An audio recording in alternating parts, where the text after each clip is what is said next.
বন্দে মাতরম। আজকে আমাদের যে সাংবাদিক সম্মেলন, ভারতীয় জনতা পার্টির পশ্চিমবঙ্গ রাজ্যের পক্ষ থেকে আজ সাংবাদিক সম্মেলনে উপস্থিত আছেন শ্রী তাপস রায়, সহসভাপতি পশ্চিমবঙ্গ রাজ্য বিজেপি, এবং তার সঙ্গে আমাদের যে ম্যানিফেস্টো কমিটি বা সংকল্পপত্রের যে কমিটি আছে সেই কমিটির উনি চেয়ারম্যানের দায়িত্বে রয়েছেন। এছাড়াও আমাদের সঙ্গে উপস্থিত আছেন মিডিয়া ডিপার্টমেন্টের কনভেনার প্রফেসর বিমল শঙ্কর নন্দ এবং আমি Debjit Sarkar, chief spokesperson to state BJP West Bengal উপস্থিত আছি। আপনারা জানেন যে আদিবাসীদের নিয়ে যে ধরনের কুৎসা, যে ধরনের অন্যায় এবং পরম্পরাগতভাবে আদিবাসী যে সম্মেলন হওয়ার কথা ছিল, 9th সাঁওতাল সম্মেলন, নবম সাঁওতাল কনফারেন্স, সেটিকে সরিয়ে নিয়ে যাওয়া, মহামহিম রাষ্ট্রপতি শ্রীমতী দ্রৌপদী মুর্মুর সঙ্গে অকথ্য দুর্ব্যবহার এবং অসম্মান, বিভিন্ন সময়ে মহামহিম রাষ্ট্রপতিকে নিয়ে তৃণমূল কংগ্রেসের তরফ থেকে অখিল গিরি এবং অন্যান্য নেতা, মন্ত্রী, এমএলএ তারা কদর্যভাবে আক্রমণ করলেন। তাকে তৃণমূল কংগ্রেস বিভিন্ন সময় মান্যতা দিলেন এক ধরনের, এবং তারপরেও সারা পশ্চিমবঙ্গের বাঙালি সমাজ এই বিষয়ে ছিছি করার পরেও এই একই রকম ভাবে আদিবাসীদের উপরে অত্যাচার এবং মহামহিম রাষ্ট্রপতির উপরে যে অপমান করা হলো, তার প্রতিবাদে সমস্ত পশ্চিমবঙ্গের আদিবাসী সমাজ এবং সাধারণ সম্পূর্ণরূপে পশ্চিমবঙ্গের বাঙালি যারা, তারা ক্ষোভে ফেটে পড়ছেন। আদিবাসীদের জল, জমি, জঙ্গল এবং মহিলাদের সম্ভ্রম, তার উপরে তৃণমূল কংগ্রেসের নেতা, মন্ত্রী, ক্যাডাররা যেভাবে আক্রমণ সানিয়ে যাচ্ছে গত 15 বছর ধরে, তার বিরুদ্ধে বিজেপি আন্দোলন করছে, সংগঠিত করছে বিভিন্ন জায়গায়। এই প্রসঙ্গে আজকে আপনাদের সামনে সাংবাদিক সম্মেলনে বক্তব্য রাখছেন মাননীয় তাপস রায়। তাপসদাকে অনুরোধ করব সাংবাদিক সম্মেলনকে এগিয়ে নিয়ে যাওয়ার জন্য। ধন্যবাদ। নমস্কার। আমি প্রথমেই যেটা বলবো যে মুখ্যমন্ত্রী ভাবতে আমার লজ্জা লাগে। সাংবিধানিক ওই পদে থেকে প্রতিদিন যে কাজগুলো করছেন, করাচ্ছেন, বলছেন, এবং পশ্চিম বাংলাকে যেখানে নিয়ে গিয়ে দাঁড় করিয়েছেন, যে প্রভোকেশন, যে রাষ্ট্রদ্রোহিতা বললে অত্যুক্তি করা হবে না, তার বিরুদ্ধে, মমতা ব্যানার্জির বিরুদ্ধে এরপরও কেন ল অফ দ্য ল্যান্ড অনুযায়ী, সংবিধান অনুযায়ী ব্যবস্থা নেওয়া হবে না? মহামহিম রাষ্ট্রপ্রধান রাষ্ট্রপতি শ্রীমতী দ্রৌপদী মুর্মুজিকে, এটা আমাদের মাথা কাটা যাচ্ছে, হেঁট হয়ে যাচ্ছি। আমাদের বাংলা তো বিখ্যাত, প্রখ্যাত সৌজন্যের জন্য, ব্যবহারের জন্য, আতিথেয়তার জন্য। সেই বাংলাকে কোথায় নিয়ে এসে দাঁড় করিয়েছেন মমতা বন্দ্যোপাধ্যায়। নিজেকে কি ভাবেন আমার জানা নেই। তিনি আবার সংবিধানের বই বুকে নিয়ে হাতে করে রাস্তায় হাঁটেন। মাঝে মাঝেই তিনি ফেডারাল স্ট্রাকচার, এই সমস্ত কথা বলেন। হয় অর্থ বোঝেন না, অথবা তিনি জেনে বুঝে শুনে এই ধরনের পরিকল্পিত অপমান করেছেন ভারতবর্ষের সংবিধানকে, মহামহিম রাষ্ট্রপতিকে এবং হাইকোর্টকেও করেন, সুপ্রিম কোর্টকেও করেন, ইলেকশন কমিশনকে, প্রধানমন্ত্রীকে কদর্য ভাষায় আক্রমণ, স্বরাষ্ট্রমন্ত্রীকে হোদল কুতকুত বলা। এটা কোনো বাংলার মহিলা এবং ওই চেয়ারে বসে থাকা কারুর পক্ষে এটা সম্ভব?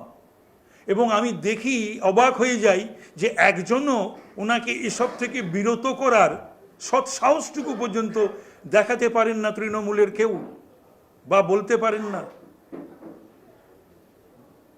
এগুলো খুবই দুর্ভাগ্যের বিষয়, দুঃখের বিষয়। এবং গতকাল তিনি যে কথা বলেছেন, এটা ভয়ঙ্কর কথা, এক্ষুনি তার বিরুদ্ধে ব্যবস্থা নেওয়া যায়। সেটা হলো যে উনি এর আগেও বলেছিলেন দুধেলো গাই, তার আগে হিন্দু ধর্ম গন্ডা ধর্ম, তার আগে ওরা যদি বিশেষ একটা ওদের সপ্তাহের একটা দিনে স্বতঃস্ফূর্তভাবে যদি কিছু করে, এছাড়াও ওরা যদি ক্ষোভে ফেটে পড়ে, এগুলো থেকেও ভয়ঙ্কর কথা তিনি গতকাল বলেছেন। তিনি বলেছেন 12টা বাজিয়ে দেবেন, 13টা বাজিয়ে দেবেন, সেকেন্ডের মধ্যে কোনো একটা সম্প্রদায় তারা যদি ঘিরে নেয়। কি বলতে চাইছেন তিনি, কি বোঝাতে চাইছেন তিনি? আর আমি সেই সম্প্রদায়ের মানুষের কাছে আবেদন করব, আপনারা কি at Mumtaz beck and call? তিনি যেটা বলবেন, যা বলবেন, আপনারা সেই কথা শুনবেন, আর তাতে সম্প্রীতি ভাইচারা রক্ষা হবে। তিনি আপনাদেরকে একটা সংখ্যাগুরু সম্প্রদায়ের বিরুদ্ধে লড়িয়ে দিতে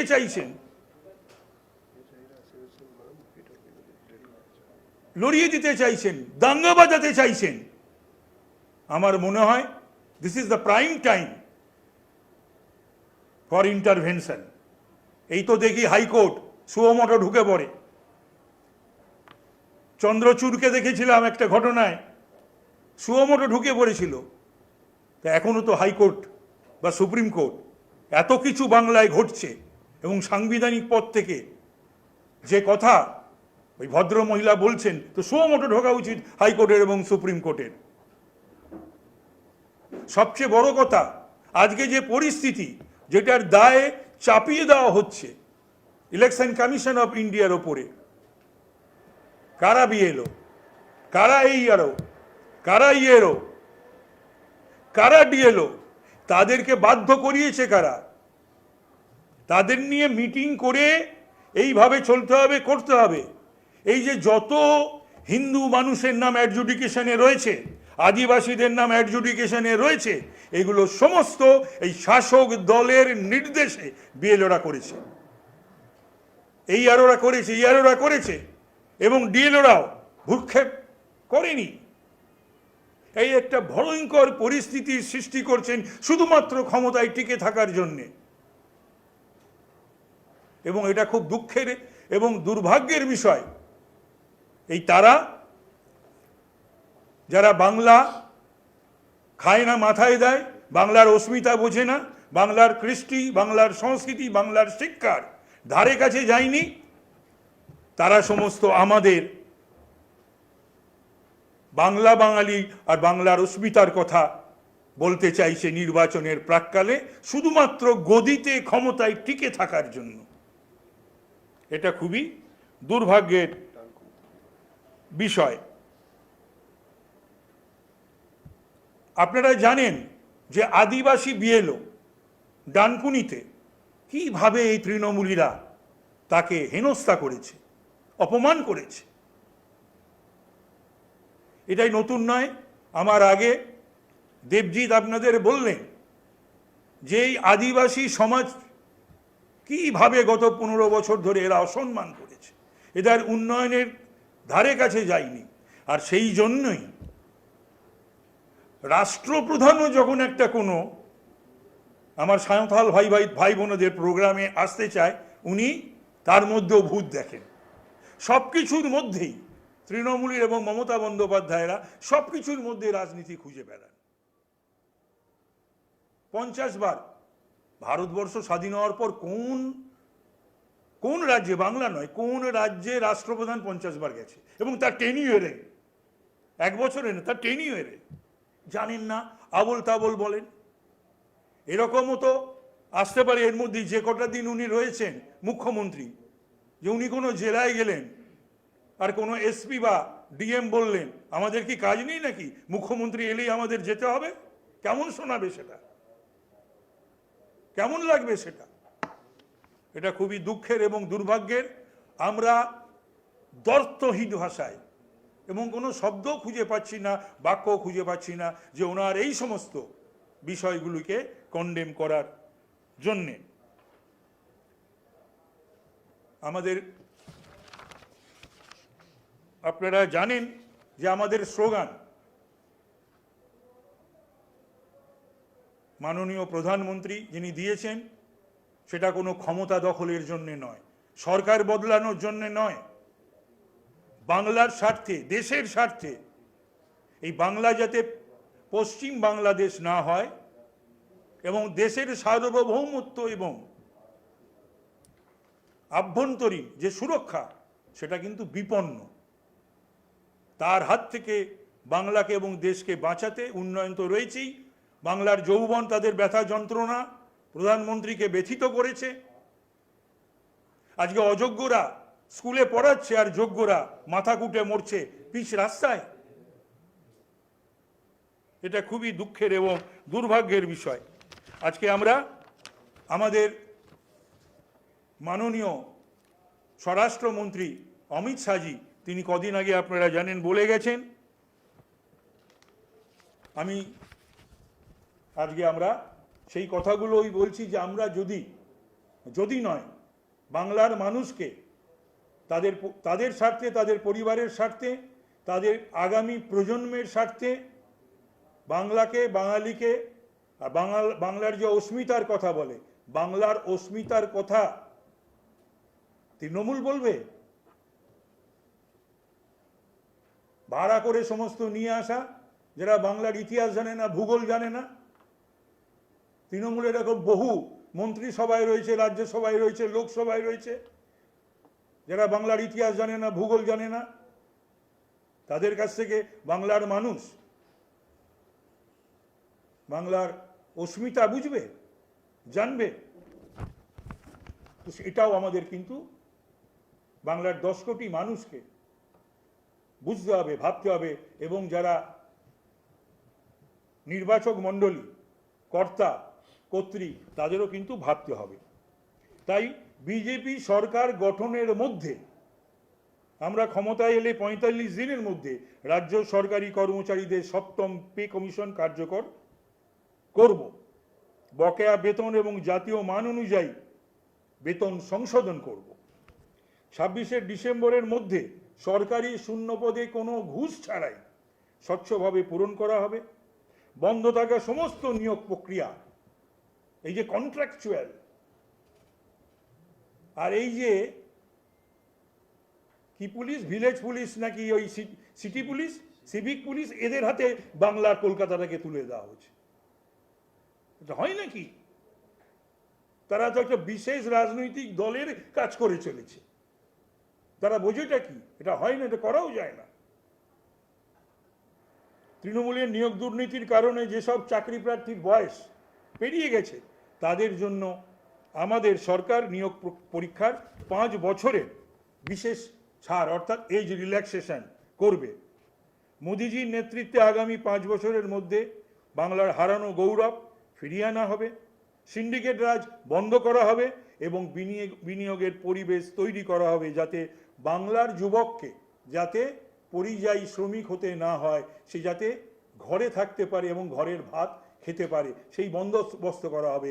15 বছর ধরে বাংলার সেই বন্দোবস্তটাকে একবারও ভেবে দেখেনি এই মমতার সরকার বা তৃণমূল সরকার।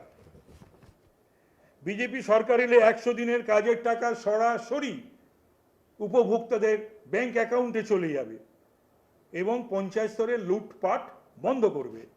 মা বোনেদের মর্যাদা রক্ষায় শক্তিশালী আইন প্রয়োগ করা হবে এবং মহিলাদের নিরাপত্তা ও ক্ষমতায়নকে সরকারের সর্বোচ্চ অগ্রাধিকার দেওয়া হবে।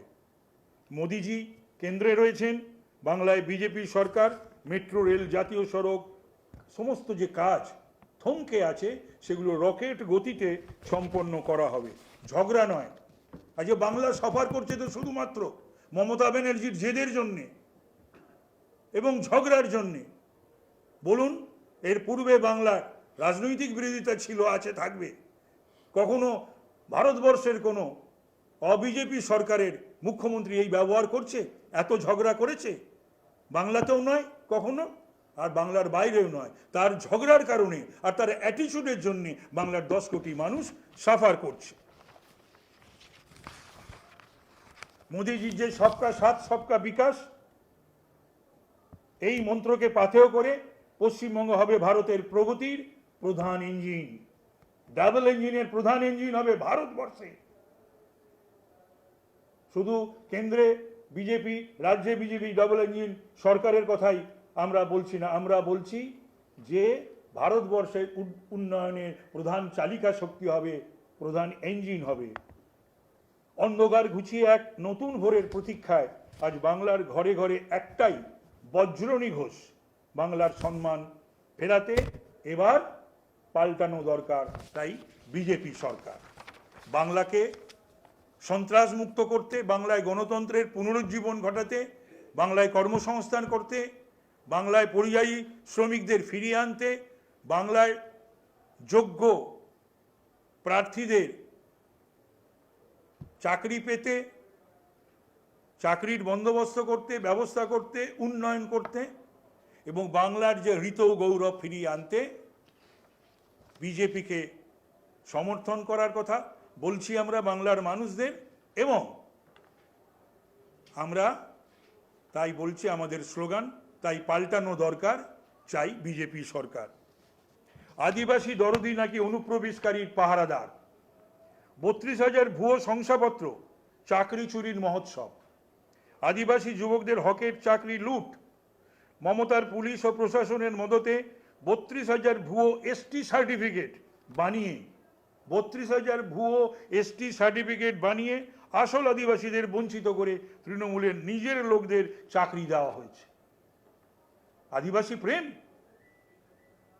ভুয়ো আদিবাসী সার্টিফিকেট, কি চলছে বাংলায়? কোথায় নিয়ে এসে দাঁড় করিয়েছেন? এটা আপাদ মস্তক একটা অসৎ সরকার। এটা আপাদ মস্তক, মাথার চুল থেকে পায়ের নখ পর্যন্ত একটা করাপ্টেড, দুর্নীতিপরায়ণ, অসৎ সরকার বাংলাকে অন্ধকারের গহ্বরে নিক্ষেপ করেছে। সন্দেশখালীর লজ্জা, শেখ শাহজাহানের মতন তৃণমূলী গুন্ডারা সন্দেশখালীতে আদিবাসী মা বোনেদের সম্ভ্রম নিয়ে সিনিমিনি খেলেছিল। সেই শেখ শাহজাহানকে এই মমতার পুলিশ এবং মমতার নির্দেশে 56 দিন লুকিয়ে রেখেছিল। শুধু তাই নয়, মমতা ব্যানার্জি সম্ভবত 5ই জানুয়ারি এই রেডটা হয়েছিল 2024, এবং 27শে জানুয়ারি বিধানসভায়, পশ্চিমবাংলার বিধানসভায় কখনো বাংলার কোনো মুখ্যমন্ত্রী এইভাবে শেখ শাহজাহানদের রেকর্ডেড স্পিচ বিধানসভায়, যে শেখ শাহজাহানকে ইডি টার্গেট করেছে বলে তাকে আশ্রয় দিয়েছেন, প্রশ্রয় দিয়েছেন এবং তাদের প্রোটেক্ট করেছেন। এটা লজ্জা বাংলার।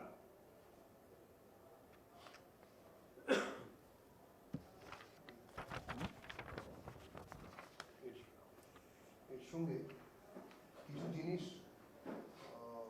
আমরা বলেছি, মাননীয় তাপসদা কথাগুলো বললেন, তার সঙ্গে আপনারা জানেন মোদিজির শাসনে ভারতবর্ষের আদিবাসীদের জন্য, ভারতের আদিবাসীদের জন্য আলাদা ব্যবস্থা রাখা হয়েছিল। সব থেকে দুর্ভাগ্য, প্রথমেই আমরা বলতে চাই মাননীয় মহামহিম রাষ্ট্রপতি শ্রীমতী দ্রৌপদী মুর্মু যেদিন রাষ্ট্রপতি হন তার কয়েকদিনের মধ্যেই প্রধানমন্ত্রীকে অনুরোধ করেন কিছু বিলুপ্তির পথে চলে যাওয়া আদিবাসী জনজাতিকে, তাদেরকে নির্দিষ্টভাবে এম্পাওয়ার করার জন্য, তাদেরকে বাঁচানোর জন্য। সেই মতো সারা ভারতের বিভিন্ন এই ধরনের বিলুপ্তির পথে চলে যাওয়া আদিবাসী যারা রয়েছেন, জনজাতি, সাঁওতালরা নয়, এদেরকে একটা ম্যাপিং করা হয়। সেই ম্যাপিংয়ে আমাদের এই রাজ্যে বীরভূম, টোটো এবং লোধা, এই তিনটি জনজাতি সম্প্রদায়কে ম্যাপিং করা হয় এবং তাতে প্রায় ৭৫,০০০ লোক এই মুহূর্তে, গত বছর অবধি ওটা ৬৯-এর কাছাকাছি ছিল, এই মুহূর্তে ওটা প্রায় ৭৫-এর কাছাকাছি, ৭০-৭২-এর কাছাকাছি। তাদের জন্য পিএম জনমন বলে একটি ২৪,১০৪ কোটি টাকার প্রকল্প আসে। সারা ভারতের সমস্ত রাজ্যে এটা ইমপ্লিমেন্টেড হচ্ছে, একমাত্র পশ্চিমবঙ্গ সরকার স্টেট কমিটি বানাননি, ডিস্ট্রিক্ট কমিটি বানাননি। ফলে পুরুলিয়া, ঝাড়গ্রাম সহ জঙ্গলমহল এবং উত্তরবঙ্গের টোটোরা এই ব্যবস্থা থেকে বঞ্চিত। এখানে বিনা পয়সার বাড়ি, বিনা পয়সায় বাড়িতে নলের জল, ১০০ দিন নয় ১২৫ দিনের কাজের যাবতীয় গ্যারান্টি এবং পড়াশোনার সুবিধা ইত্যাদি বহু রকম ব্যবস্থা করা ছিল, কিন্তু পশ্চিমবঙ্গে মমতা বন্দ্যোপাধ্যায় এটা করতে দেননি। আর তার সঙ্গে বিভিন্ন সময়ে যেভাবে, আবারও বলছি, আদিবাসী সমাজের জল, জঙ্গল, জমি এবং মহিলাদের সংগ্রাম নিয়ে ছিনিমিনি খেলা হয়েছে, সেই জন্য তাদের দিক থেকে একটা প্রশ্ন বারবার করা হয়েছে যে আদিবাসীদের ভোট তো দিদিমণি আপনাদের চাই, কিন্তু তাদের ঐতিহ্য, তাদের প্রতিনিধিদের জন্য আপনাদের মনে কোনো জায়গা নেই। যারা আদিবাসীদের নিয়ে এইরকমভাবে ছিনিমিনি খেলেন, আদিবাসী সমাজ তাদের পরিত্যাগ করেছেন এবং আদিবাসীদের সম্মান দরকার, তাই বিজেপি সরকার স্লোগান দিয়ে সারা পশ্চিমবঙ্গের আদিবাসী সমাজ আজ বিজেপির সঙ্গে এসেছেন। এই প্রসঙ্গে আজকে মাননীয় আমাদের তাপসদার হাত দিয়ে আজকে আমরা একটি প্যাম্পলেট আপনাদের সামনে প্রকাশ করছি। সেটি হচ্ছে বিজেপির তরফ থেকে, ভারতীয় জনতা পার্টি পশ্চিমবঙ্গের, পশ্চিমবঙ্গের তরফ থেকে, বিজেপি পশ্চিমবঙ্গের তরফ থেকে এই প্যাম্পলেট আমরা এনেছি আপনাদের সামনে। এটি একটি ২ পাতার প্যাম্পলেট। আমরা দুদিকে এই জিনিসটিকে আমরা বলেছি যে ঠিক কি করা যেতে পারে এবং কি বিষয় আছে এবং কি ঠিক চলছে আদিবাসী সমাজের উন্নয়নের নামে, আদিবাসীরা ঠিক কি করছেন বা কোন দিকে নিয়ে যাচ্ছেন এনাদেরকে, সেটি আমরা আপনাদের কাছে তুলে ধরছি। এবং এই জিনিস সবাই জানে, আমরা শুধু কিছু পরিসংখ্যান দিচ্ছি মাত্র।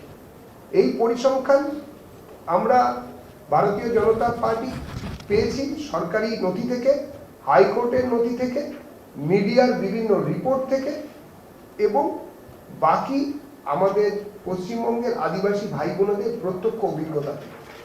এই নথি আমরা বিভিন্ন জায়গায় তুলে ধরবো। আজকে থেকে এই নিয়ে ব্যাপক প্রচারে বিজেপি নামবে। ধন্যবাদ।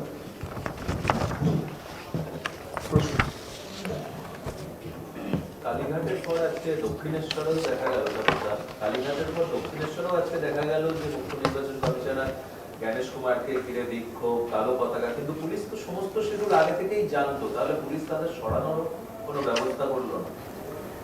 পুলিশ জানতো এবং বিক্ষোভটা হয়েছে পুলিশকে জানিয়ে। তো পুলিশ তো দলদাস, পুলিশ তৃণমূলের দলদাস আর সরকারের কৃতদাস। আর যেভাবে ওরা এই গো ব্যাক করছে, এটা দেখা যাচ্ছে বিশেষ করে ২৪-এর পার্লামেন্ট ইলেকশন থেকে এই গো ব্যাক। সেদিন আর খুব বেশি দেরি নেই যেদিন বাংলার মানুষ, অরাজনৈতিক মানুষ, রাজনৈতিক দল নয়, তৃণমূলকে বা মমতা ব্যানার্জিকে কালো পতাকা দেখাবে এবং গো ব্যাক স্লোগান দেবে।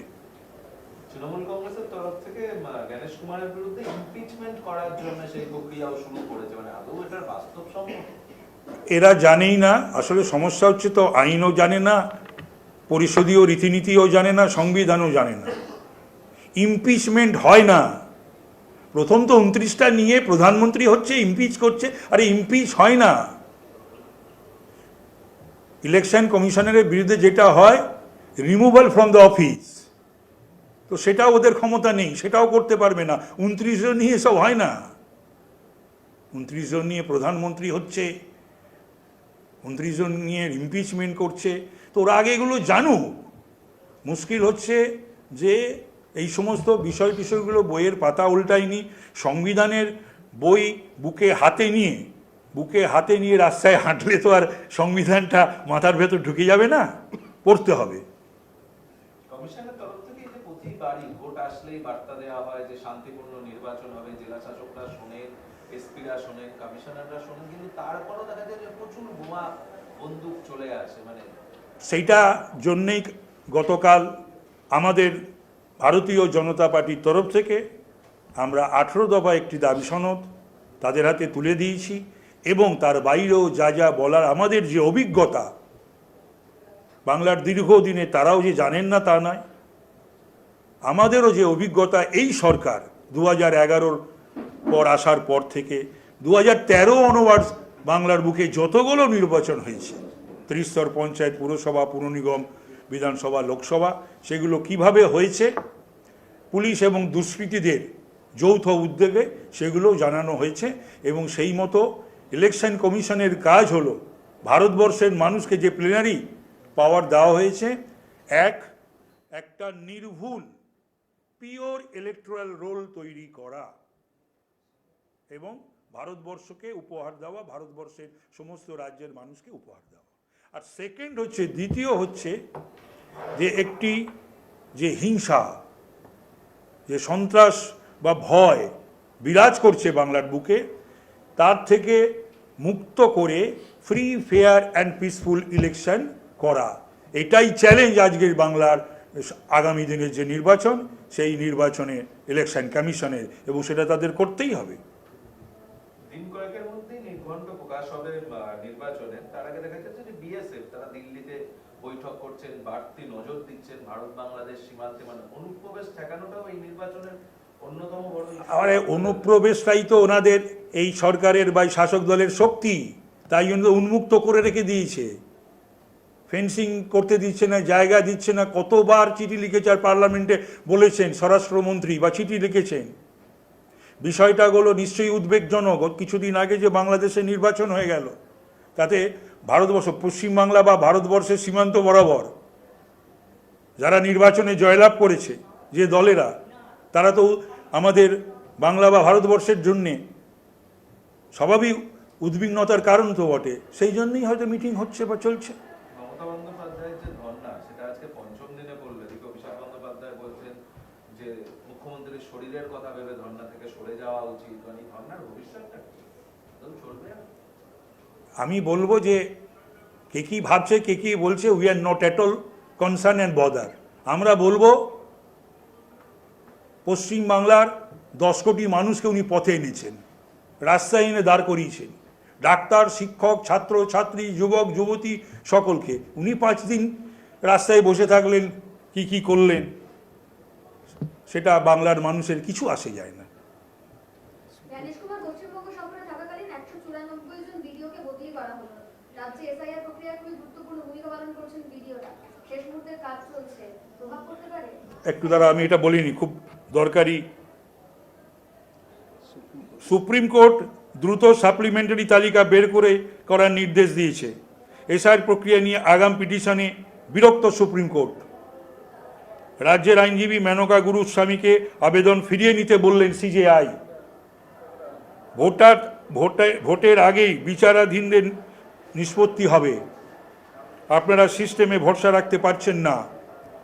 রাজ্যের উদ্দেশ্যে জুডিশিয়াল অফিসারদের প্রশ্নের মুখে ফেলবেন না। CJI, supreme court, apex court of our country. দরকারে অবমাননার নোটিশ জারি করতে পারি, রাজ্যকে বলেছে। তো বেহায়ার নাহি লাজ নাহি অপমান, সুজনকে এক কথা মরণও সমান। এই তৃণমূলীদের বা রাজ্য সরকারের কোনো লাজ লজ্জা বলে কিছু নেই। প্রতিদিনই তো নয় হাইকোর্ট নয় সুপ্রিম কোর্টে চপেটাঘাত খাচ্ছে। গ্যাসের যে পরিস্থিতির মধ্যে পড়তে হচ্ছে মধ্যপ্রাচ্যের এই সমস্যার জন্য সাধারণ মানুষকে কি কোনোভাবে আশ্বাস দেবেন যে এই অবস্থায়? বলেছেন তো, আমাদের তো কেন্দ্রের মন্ত্রীরা বলেছেন, স্বয়ং প্রধানমন্ত্রী বলেছেন, এরকম একটা পরিস্থিতি এটা তো বুঝতে হবে। এদের কি রাজনৈতিক যে বিদ্যা বা বুদ্ধির অভাব ঘটেছে? মধ্যপ্রাচ্যের ঘটনা কি কেউ জানে না নাকি তৃণমূলীরা? সেখানেই ঘটনা ঘটছে, ঘটনা চলছে। এবং এই যে মূল্যবৃদ্ধি হওয়ার কারণটা কি সেটাও তারা জানে। আমাদের যদিও এগুলো আমাদের মজুদ রয়েছে, কিন্তু তারপরে মজুদ শেষ হয়ে গেলে এটা তো সব সময় সব দেশের ক্ষেত্রেই প্রযোজ্য। তো সমস্ত কিছুকে নিয়ে নন ইস্যুগুলোকে ইস্যু করা এবং ন্যারেটিভ তৈরি করার প্রবণতা রয়েছে তৃণমূলীদের মধ্যে এবং মমতা ব্যানার্জির মধ্যে। আমার এখানে এই প্রশ্নকে তিনটে প্রশ্ন আছে। এক, কোর্ট সাপ্লিমেন্টারি লিস্ট প্রকাশ করতে কেন বললো? সে- কেন, কি মনে করছেন আপনারা, কেন এটা বললো? এটা আমি একটা কথা বলি, apex court, CJI, supreme court কেন বলল, কি বলল, সেটা নিয়ে আমরা আলোচনা করতে পারি, কিন্তু প্রেস কনফারেন্সে এটা তো বলা যায় না বা বলতে পারি না, বলা উচিত না। অ্যাপেক্স কোর্টের যে কোনো সিদ্ধান্ত নির্দেশ মাথা পেতে নিতে হবে ভারতবর্ষের সকলকে। আর দ্বিতীয়ত হচ্ছে, এই প্রসঙ্গটা কেন উঠলো আজকে, এই কোন পরিস্থিতিতে যে বিচার ব্যবস্থাকে, মানে বিচার বিভাগের কর্মীদেরকে আপনারা প্রশ্নের মুখে ফেলবেন না? আরে মমতা ব্যানার্জি এবং তৃণমূল আর এই সরকার প্রশ্নের মুখে ফেলেনি, এরকম কেউ রয়েছে? কেউ আছে? কোনো ইনস্টিটিউশন, ব্যক্তি, প্রতিষ্ঠান? অর্থাৎ সুপ্রিম কোর্টের নির্দেশে যখন বিচার বিভাগ নিজে বিষয়টাকে দেখছে, তখন এই প্রক্রিয়াটাকে প্রশ্ন তুলে লাগাতার বিক্ষোভ, ধর্ণা, আন্দোলন, এগুলোকে কোর্ট ভালোভাবে দিচ্ছে না বলে মনে হচ্ছে কি? একেবারেই। সে তো আমরা দীর্ঘদিন ধরেই দেখছি, আজকে তো শুধু না, দীর্ঘদিন ধরেই দেখছি।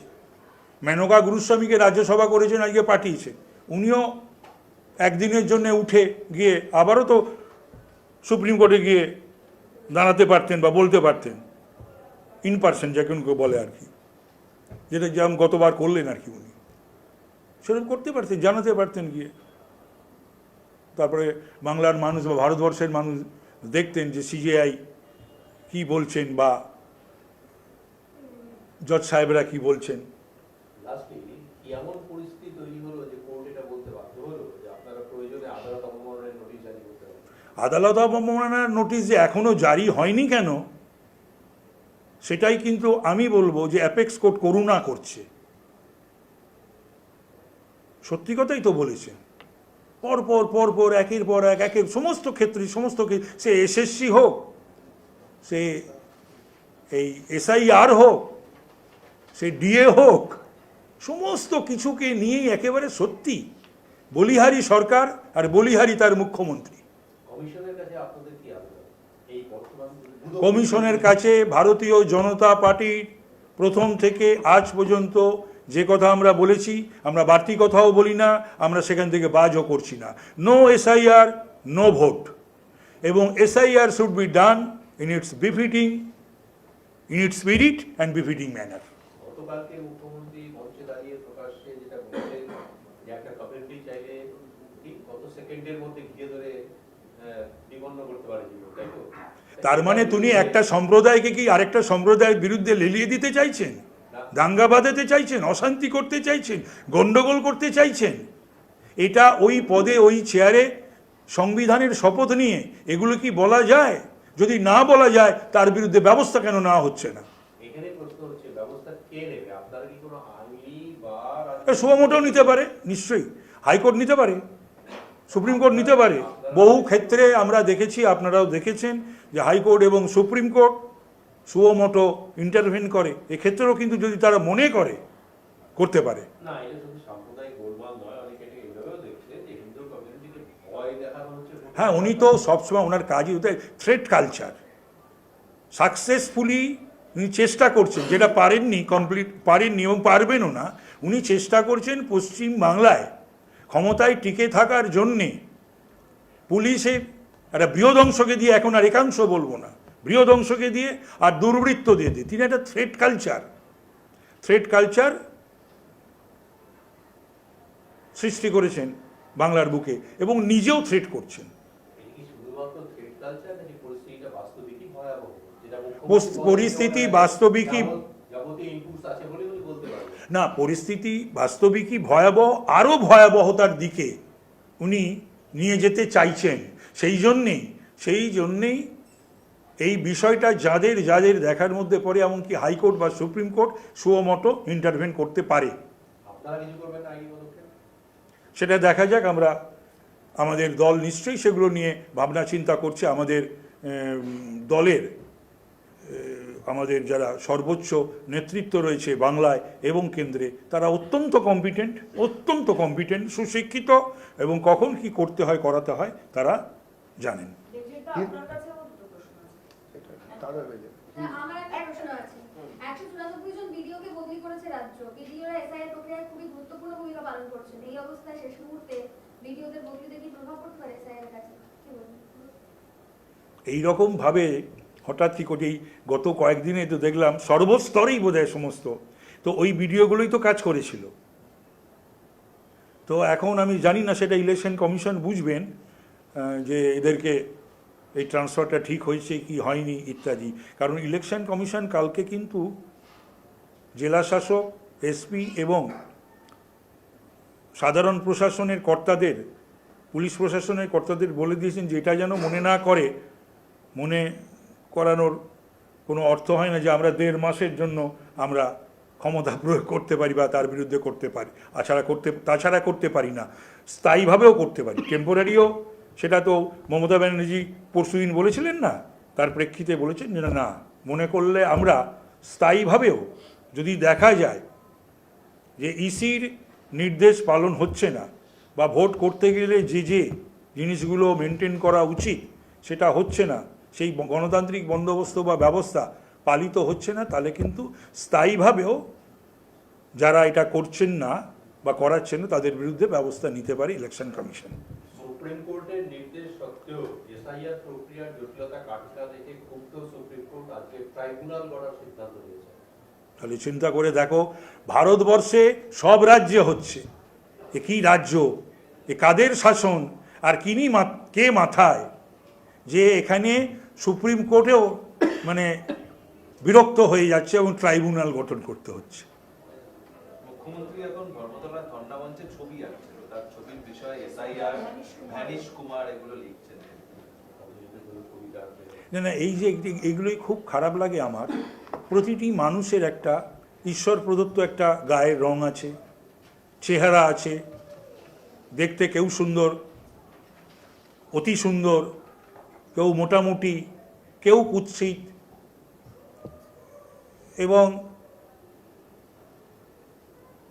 বাবা মার নাম টাইটেল রয়েছে। সেইগুলোকে নিয়ে কটাক্ষ করা অমানবিক, এবং এটা শিক্ষার পরিচয় নয়, শিক্ষিত মানুষের পরিচয় বহন করে না। তো উনি এই যে জ্ঞানেশ কুমারজিকে যে ভাষায় উনি বলছেন, আমাদের সেই শিক্ষা নয় পারিবারিক, আর ভারতীয় জনতা পার্টিরও সেই শিক্ষা নয়। আমরাও কিন্তু অনেকের বিরুদ্ধে অনেক কিছু যদি মনে করি, আমরা লঘু করতে চাই না বিষয়টাকে বা পশ্চিমবাংলাকে বা আমাদের শিক্ষা সংস্কৃতি কৃষ্টিকে। তো সুতরাং ওই রকম মমতা ব্যানার্জি যে শব্দ বা ভাষা ব্যবহার করেন, আমরা সেগুলো করতে পারবো না, করবও না। হিন্দি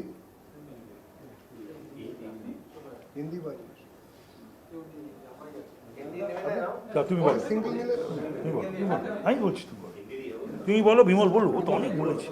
বিমল বলো না, টানো,